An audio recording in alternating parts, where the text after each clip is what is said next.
بسم اللہ الرحمن الرحیم.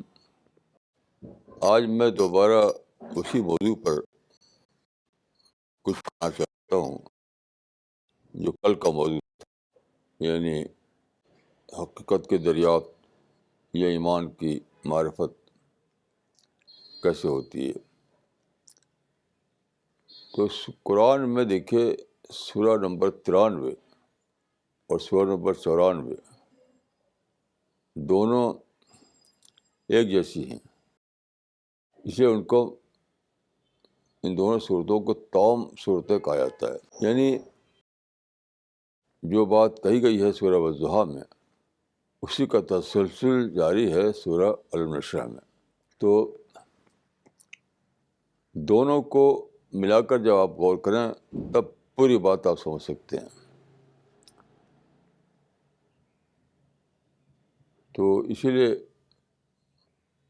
ان دونوں صورتوں کو تمام صورتیں کہا جاتا ہے، یعنی ٹوئن صورتیں، ٹوئن چیپٹرس. یہ دونوں صورتیں کا ٹوئن چیپٹرس ہیں. تو کل میں نے یہ عرض کیا تھا کہ رسول اللہ کی مثال کی صورت میں ایک جنرل پرنسپل بیان کیا گیا ہے سورہ نمبر 93 میں. یعنی خطاب بظاہر رسول اللہ صلی اللہ علیہ وسلم سے ہے، لیکن وہ آپ کی مثال سے فطرت کا ایک عام اصول بتایا گیا ہے کہ دنیا میں آدمی کو سچائی اس طرح ملتی ہے کہ پہلے اس کو تلاش کے کورس سے گزرنا پڑتا ہے. پہلے تلاش آتی ہے، پھر دریافت آتی ہے. تو یہ اٹ از بٹ نیچرل. اس لیے کہ آدمی پیدا ہوتا ہے تو دنیا میں بے شمار چیزیں ہوتی ہیں اس کے چاروں طرف. تو جنگل آف آئٹمس ہوتے ہیں، جنگل آف تھاٹس ہوتے ہیں، جنگل آف پرابلمس ہوتے ہیں، ان کے بیچ میں وہ زندگی گزارتا ہے. تو گویا کہ ایک گمشدہ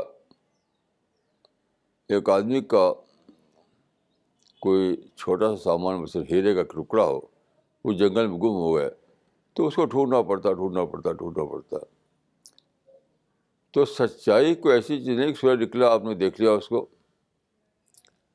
سچائی جنگل میں ایک چیز کی تلاش کا نام ہے.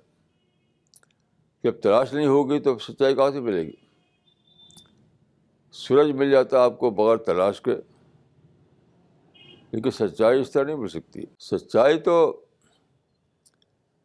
اسی جنگل میں ایک گمشدہ آئٹم کا نام ہے جس میں ڈھونڈیں گے، رات اور دن گزریں گے، دعائیں کریں گے، سوچیں گے، کہو اس سے مراحل گزریں گے، تب آپ کو اللہ کی توفیق سے سچائی ملے گی. کیونکہ ڈھونڈنے سے آپ وعیہ بنتے ہیں، سچائی کا کنٹینر بنتے ہیں. یہ ہوتا ہے. تو یہ بات سورہ 93 میں کہی گئی ہے کہ بوایتک ضالًا فہدیٰ، کہ پیغمبر کو اللہ نے پایا سچائی کی تلاش میں سرگرداں، تو پھر اس کو ہدایت دی. کا مطلب کیا ہے کہ سچائی کی تلاش میں سرگردانی کرتے کرتے کرتے وہ کمپیٹنٹ بن گئے اس بات کے کہ انہیں سچائی ملے تو اس کو ایبزارب کر لیں، اس کو پوری طرح سے اخذ کر لیں. یعنی تلاش آپ کو خاص بناتی ہے.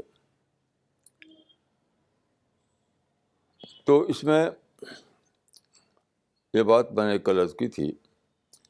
اگلی یہ سورہ ہے سورہ نمبر 94، اس میں اسی کا ایکسٹینشن ہے، اسی کا مزید پہلو بیان کیا گیا ہے. تو اگلی سورہ یہ ہے کہ الم نشرح لک صدرک ووضعنا عنک وزرک الذی انقض ظہرک. ان آیتوں پر غور کیجیے. اللہ تعالیٰ نے فرمایا پیغمبر کو خطاب کرتے ہوئے، لیکن یہاں بھی میں کہوں گا کہ پیغمبر کو خطاب کرتے ہوئے ایک جنرل پرنسپل بتایا گیا سارے انسانوں کے لیے. تو ان آیتوں کا ترجمہ یہ ہے کہ کیا ہم نے کھول نہیں دیا تمہارا سینہ، اور کیا ہم نے تمہارے بوجھ کو ہلکا نہیں کر دیا جو تمہاری کمر کو توڑ رہا تھا. یہ اس کا ترجمہ ہے. اب اس پر غور کیجیے. یہ قصہ گزرا پرافٹ آف اسلام پر نبوت سے پہلے، لیکن اس اعتبار سے بھی رسول اللہ ماڈل ہیں، اس اعتبار سے اسوہ ہیں. جو آپ پر گزرا وہی ہر فرد کے لیے نمونہ ہے قیامت تک. تو اس میں دیکھیے، اس سے معلوم ہوتا ہے کہ تلاش کا جذبہ اتنا شدید تھا آپ پر کہ اسی غم میں بالکل نڈھال ہو رہے تھے آپ. ایک بوجھ بن گیا تھا آپ کا، ایک انٹلیکچوئل برڈن، اتنا بڑا بوجھ کیسے کمر توڑ ڈالے گا وہ.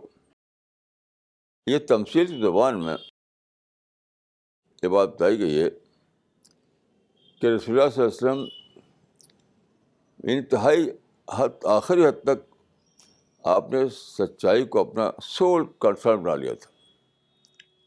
سول کنسرن، آس پاس کیا ہے اس میں وہ کس طرح اپنی جگہ بنائیں، اس ٹرائبل ایج میں کس طرح سرداری حاصل کریں، اس زمانے کا جو حالات تھے اس کے اعتبار سے کس طرح اپنے معاش کو درست کریں. بے شمار سوالات ہوتے ہیں ہر آدمی کے، وہاں بھی تھے. وہ سوالات آدمی کو اپنی طرف کھینچتے ہیں. تو رسول اللہ صلی اللہ علیہ وسلم کا حال نبوت سے پہلے یہ ہو گیا تھا کہ ہر چیز سے بالکل کٹ کر کے، ہر چیز کو اگنور کر کے، ہر چیز کو غیر اہم سمجھ کر آپ ہمتاً متوجہ ہو گئے اس بات کی طرف کہ سچائی ہے کیا. سچائی کا مطلب کیا ہے، انسان کیوں پیدا ہوا، کہاں سے آیا، انسان کا خالق کون ہے، موت سے پہلے کیا ذمہ داریاں ہیں، موت کے بعد کیا حال پیش آتا ہے. بہت سے سوالات جڑے ہوئے ہیں انسان سے، ان پر غور کرنا. تو یہ کسی ایک انسان کی بات نہیں ہے، سارے انسانوں کی بات ہے. اس کے لیے ضرورت ہوتی ہے کہ آدمی اپنے کو ایکسو کرے، دوسرے تمام تقاضوں سے اپنے کو کاٹے، تمام انٹرسٹ سے اپنے کو دور لے جائے، تب جا کر وہ سیکر بنتا ہے. تب جا کر ایسا ہوتا ہے کہ سچائی اس کے لیے سول کنسرن بن جاتی ہے. تو رسول اللہ کے لیے اتنا بڑا یہ مسئلہ تھا کہ سچائی ہے کیا، کہ اسی غم میں آپ نڈھال ہوتے تھے، اسی کی سوچ، اسی کے پر ساری توجہ. تو گویا ایک دماغ پر ایک مسلسل بوجھ تھا، آپ کا وجود اس میں جیسے کہ یعنی شکست ریخت سے دو چار تھا. کمر توڑنے کا، کمر کا ٹوٹنا ایک فزیکل لفظ ہے. تو وہ فزیکل لفظ آپ کی اس وقت جو آپ کی حالت تھی ذہنی، اس کو بتانے کے لیے ہے. اس سے کیا معلوم ہوا، اس کے معلوم ہوا کہ سچائی کی تلاش کا کرائیٹیرین کیا ہے. کب یہ معلوم ہوگا کہ آدمی واقعی سچائی کی تلاش میں ہے، سچائی کی تلاش کا معیار کیا ہے، یعنی کسی آدمی کے بارے میں کیسے ثابت ہو کہ واقعی وہ سچائی کا تلاشی ہے، سیکر ہے. وہ یہی ہے کہ اس کا یہ حال ہو جائے کہ اس کے لیے ایک بوجھ، اس کے سر پر ایک بوجھ جیسے لدا ہوا ہے، وہ چاہتا ہے اترے وہ بوجھ. اتنا بڑا غم ہو وہ، اتنا بڑا درد ہو، اتنی بڑی فکر ہو کہ دماغ پر بوجھ کے مانند ہو جائے، اتنا زیادہ کہ جیسے کہ اتنا بڑا بوجھ جیسے آدمی کی کمر ٹوٹ جا رہی ہو. آپ جانتے ہیں کہ اگر کسی کے سر پر بہت ہی بڑا بوجھ ہو جائے، رکھ دیا جائے، تو آدمی جھک جاتا ہے، کمر اس کی جھک جاتی ہے، ایسا لگتا ہے کمر ٹوٹ جائے گی. تو یہ فزیکل حالت ہوتی ہے. اسی فزیکل حالت کو بطور علامت، بطور تمثیل یہاں لیا گیا ہے کہ آخری حد تک اپنے کو اس سے انوالو کر دینا سچائی کے سوال سے. جب تک اس درجہ انوالومنٹ نہ ہو تب تک سچائی نہیں آتی. آخری حد تک اپنے آپ کو جب انوالو کر دے آدمی سچائی کی تلاش میں، کہ ایسا لگے کہ اب تو اس کی کمر ٹوٹ جائے گی، اس کا سر پھٹ جائے گا، اس کی رگیں ٹوٹ جائیں گی، اس کا خون خشک ہو جائے گا، اس کی ہڈیاں چور چور ہو جائیں گی. اس طرح کے حالات جب گزر جائے تب جا کر ایسا ہوتا ہے کہ وہ سچائی کا وعیہ بنتا ہے، سچائی کو اخذ کرنے کا اس کے اندر مزاج پیدا ہوتا ہے. وہ سچائی کے لیے اخاذ بن جاتا ہے، تب اس کو سچائی ملتی ہے. اس کو یوں بھی کہہ سکتے ہیں آپ کہ تبھی وہ میچور ہوتا ہے سچائی کو لینے کے لیے. میچورٹی سے پہلے اگر آپ اس کو سچائی دے دیں تو وہ کچھ پائے گا نہیں اس میں. جیسے آپ جانتے ہیں کہ اگر ایک برتن ہے صاف نہیں ہے، اس میں آپ دودھ ڈال دیں تو دودھ کتنا ہی اچھا ہو، کتنا ہی خالص ہو، لیکن وہ خراب ہو جائے گا. یعنی صاف برتن نہ ہو، اس میں آپ دودھ ڈال دیں تو کتنا اچھا دودھ ہو وہ خراب ہو جائے گا. یہی حال انسان کا ہے کہ اگر اس کے اندر وعیہ نہ بنا ہو، اگر اس کا کنٹینر صاف نہ ہو، اگر اس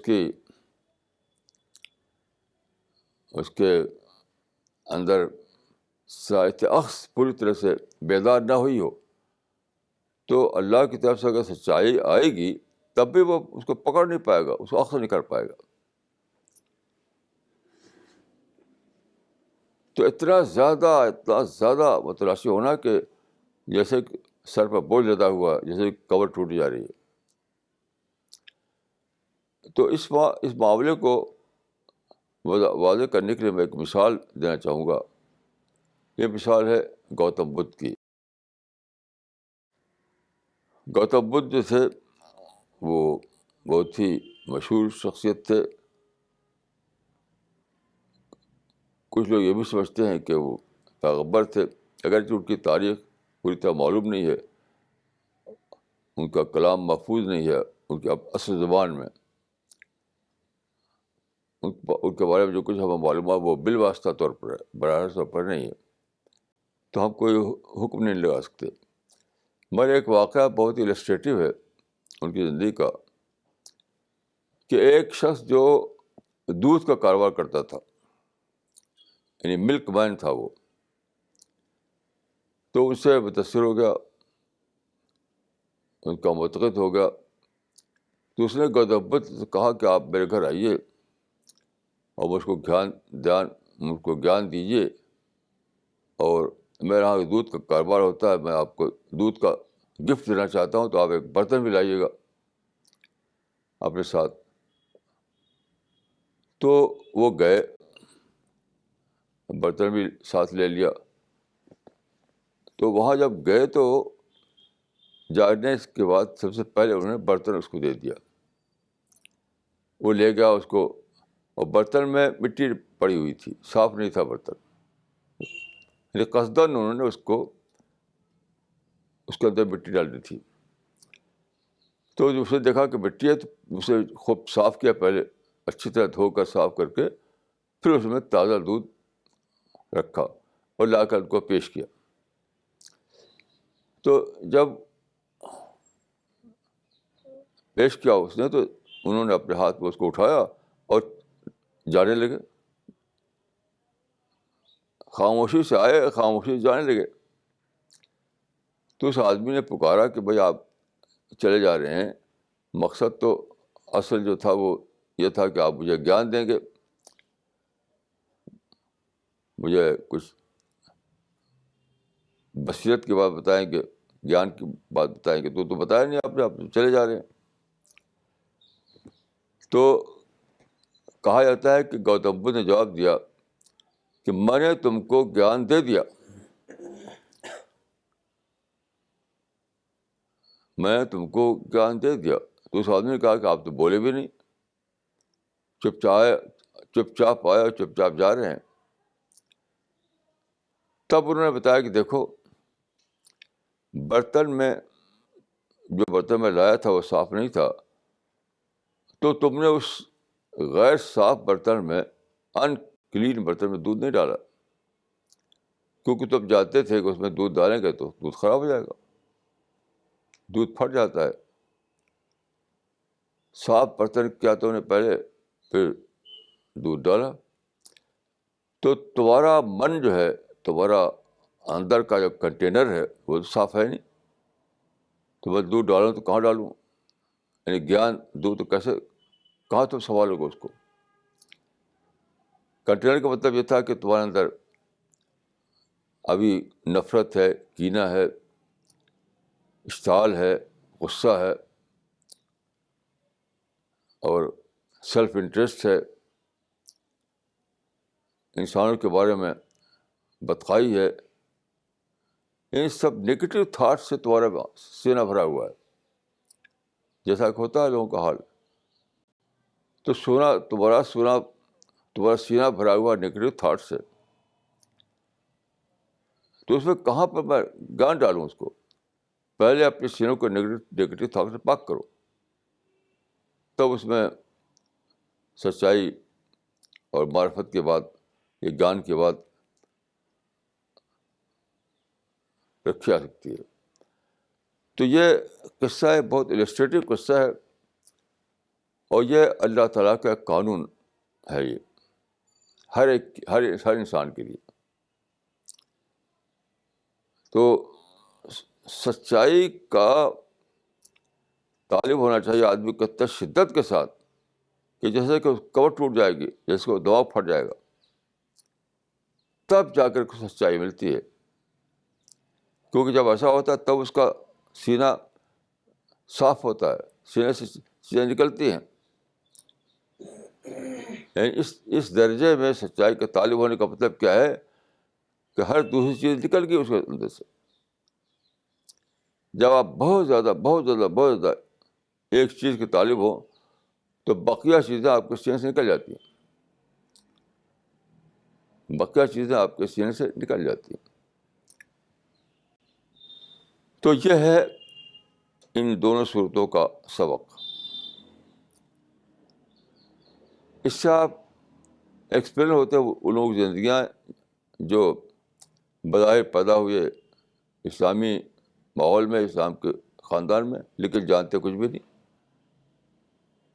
ان کے اندر اسلام کی اسپرٹ نہیں, اسلام کا کریکٹر نہیں, پازیٹیو تھنکنگ نہیں, دشمنی نہیں, ختم نہیں ہوئی ان کی, دوسروں کے خیرخواہ نہیں. یہ سب کیوں؟ ان کو اسلام بس مل کے پیدا ہوئے تو مسلمان بن گئے. وہ اس مرحلے سے نہیں گزرے, وہ تلاش حق کے مرحلے سے نہیں گزرے,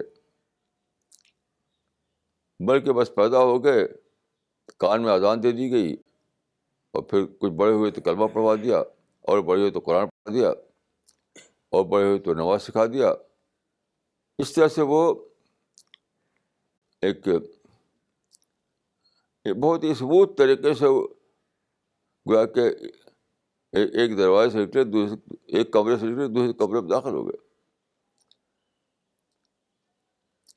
ان کے زندگی میں کوئی بھوچال نہیں آیا, زندگی میں کوئی برین اسٹارمنگ نہیں ہوئی, ان کی زندگی میں کوئی تلاش کا طوفان نہیں جگا. وہ تلاشا میں سرگرداں نہیں ہوئے، وہ جنگلوں اور بیابانوں میں تلاش میں پھرتے نہیں رہے کہ سچائی کہاں ہے.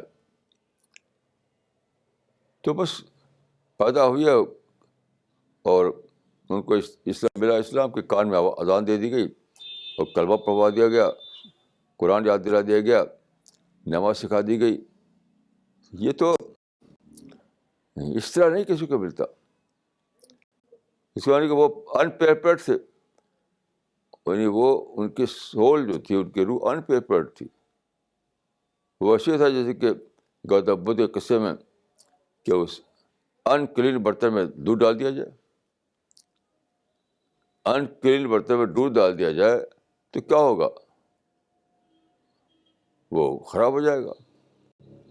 تو ایسے لوگ ہیں کہ انکلین برتن بنے ہوئے ہیں، تو وہ ان کو جو ملتا ہے اس میں کچھ پاتے نہیں. وہ ان کی زندگی، ان کا حال یہ ہے کہ اسلام، بظاہر اسلام کے دعویٰ کرتے ہیں، لیکن ان کے اندر سے نگیٹو تھاٹ ختم نہیں ہوا، ان کے اندر سے لوگوں سے نفرت ختم نہیں ہوئی، ان کا شدت کا مزاج نہیں آیا، ان کے اندر شدت کا مزاج ختم نہیں ہوا،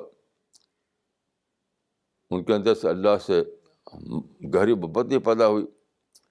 یعنی وہ ساری چیزیں جو اسپرٹ آف اسلام ہیں، جو اسلام کے ویلیوز ہیں، وہ نہیں آئی. بس ایک رسمی مسلمان بن کر رہ جاتے ہیں، رسمی مسلمان.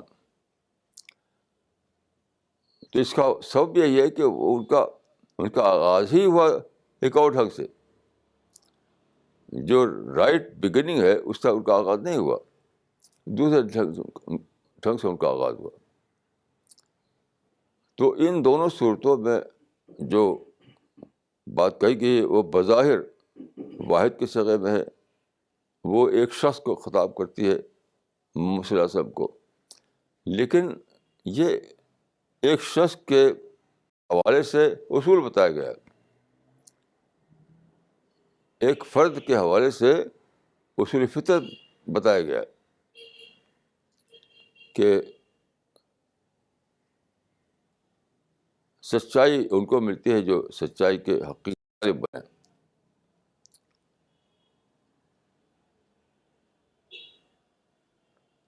جن کے اندر یعنی حقیقی معنوں میں طلب کا جذبہ بڑھ اٹھا ہے، تب وہ پریپیئرڈ مائنڈ بنتے ہیں سچائی کے لیے. تب ان کے اندر وعیا بنتا ہے، تب ان کے اندر کنٹینر بنتا ہے. اس کے بغیر جو ہے وہ کچھ نہیں، وہ ایک جسٹ لائک روبوٹ ہوتے ہیں. یعنی اس کے بغیر جس کو مل جائے بظاہر دین، وہ جسٹ لائک روبوٹ ہوگا. یعنی بظاہر اس کی زندگی میں آپ کچھ علامتیں دیکھیں گے دین کی، اندر سے وہ کچھ نہیں ہوگا.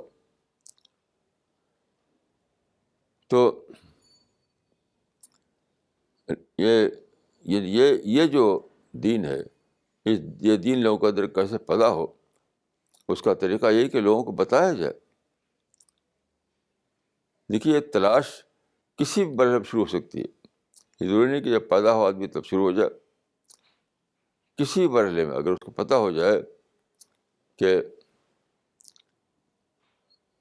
سچائی پانے کا راستہ یہ ہے، تو اس راستے سے چل سکتا ہے. وہ پھر وہ مطالعہ کرے گا، وہ غور و فکر کرے گا، وہ اپنی زندگی کی کو ریوائز کرے گا، اپنی ڈیکلریشن کرے گا، اپنا محاسبہ کرے گا. تو یہ بتانے کی ضرورت ہے، کیونکہ لوگ بے خبر ہیں اس سے. لوگ جانتے ہی نہیں کہ سچائی اس طرح ملتی ہے، دین اس طرح ملتا ہے، اسلام اس طرح ملتا ہے. اس کو جانتے ہی نہیں. وہ سمجھتے ہیں کہ بس پیدا ہوتے ہی ہمارے کان میں جو اذان دی گئی، وہ کلمہ پڑھوا دیا گیا، تو بس ہو گیا، ہمیں اسلام مل گیا. یہی وہ جانتے ہیں.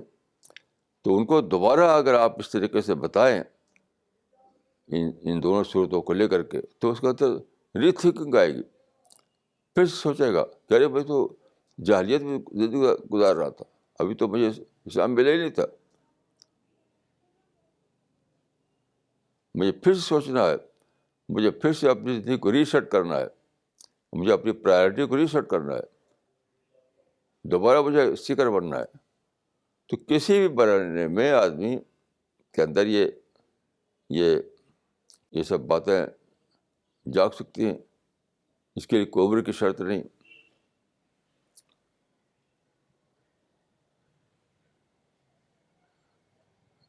کوئی عمر کی شرط نہیں. ایسا نہیں ہے کہ اگر بچپن سے آدمی کو اس طرح کا اس پر نہ گزرا ہو اس طرح کے احوال, تو اب ہمیشہ کے لیے وہ اس سے محروم ہو گیا. ایسا نہیں ہے. کسی بھی مرحلے میں اگر اس کو سمجھا دیا جائے تو اس کے اندر یہ یہ مزاج پیدا ہو سکتا ہے, اور اثر وہ اپنے آپ کو اس راستے پر ڈال سکتا ہے. اصل معاملہ صرف یہ ہے کہ دین کی صحیح تصویر پیش کرنا, دین کا صحیح تصور پیش کرنا. اب جیسے یہ دونوں صورتیں ہیں, آپ تصویروں میں پڑھیں تو آپ لگا کہ یہ تو ایک شخص کی کہانی ہے. اس سے لوگوں کو کیا سبق ملا؟ ان دونوں صورتوں کو تفسیروں میں جیسا لکھا گیا ہے وہ تو بس یہی ہے کہ ایک شخص تھا جو عرب میں پیدا ہوا, اس کا نام محمد بن عبداللہ تھا, اس کے ساتھ ایسا معاملہ ہوا. تو آپ اس کو اس طرح بتانا پڑے گا آپ کو کہ اس میں لوگ اپنے لیے ایک جنرل پرنسپل پالیں, خود اپنے لیے ایک اصول دریافت کر لیں, خود اپنے اوپر اس کو اپلائی کریں. اس طرح سے بتانا پڑے گا. تفسیروں کو پڑھتا ہے آدمی تو سمجھتا ہے کہ تو ایک ماضی کے انسان کی کہانی ہے, ہمارا سے کوئی تعلق نہیں, ہم تو آلریڈی پورے معنی مسلمان ہیں. تو جب ان دو صورتوں کو لے کر کے بتایا جائے لوگوں کو, ان کو تو جیسے ہی ان کو پتہ چلے گا کہ ہم تو ابھی اس معیار پر پورے نہیں اترے, ہم اس کورس سے ابھی گزرے نہیں, تو پھر تھنکنگ آئے گی ان کے اندر, اور پھر وہ دوبارہ اپنے آپ کو یعنی اس سطح پر لائیں گے جو مطلوب سطح ہے. تو سارا معاملہ جو ہے وہ بتانے کا ہے, لوگوں کو باخبر کرنے کا ہے.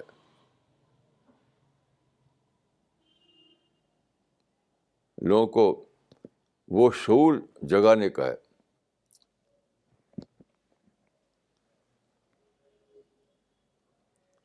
تو کوئی بھی شخص کسی بھی دن, کسی بھی زندگی کے اپنے کسی بھی موڑ پر اگر وہ دریافت کر لے اس حقیقت کو, تو وہ اپنی زندگی میں اس کو شامل کر لے گا, اور کل نہیں تو آج سے وہ ایک نئے دور کا آغاز کر دے گا اپنی زندگی میں.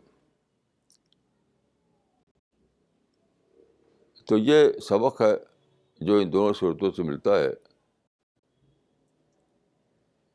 میری دعا ہے کہ اللہ تعالیٰ مجھ کو اور آپ کو توفیق دے کہ ہم اللہ کے قانون کو سمجھیں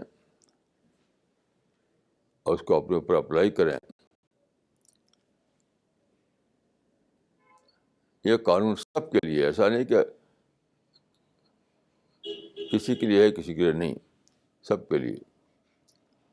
تو اللہ تعالیٰ مجھ کو آپ کو توفیق دے کہ ہم اس معاملے میں غفلت سے بچیں, غفلت سے بچیں اور صحیح راستے پر اپنے آپ کو ڈالیں تاکہ ہم آخرت میں کامیاب ہوں. السلام علیکم ورحمۃ اللہ.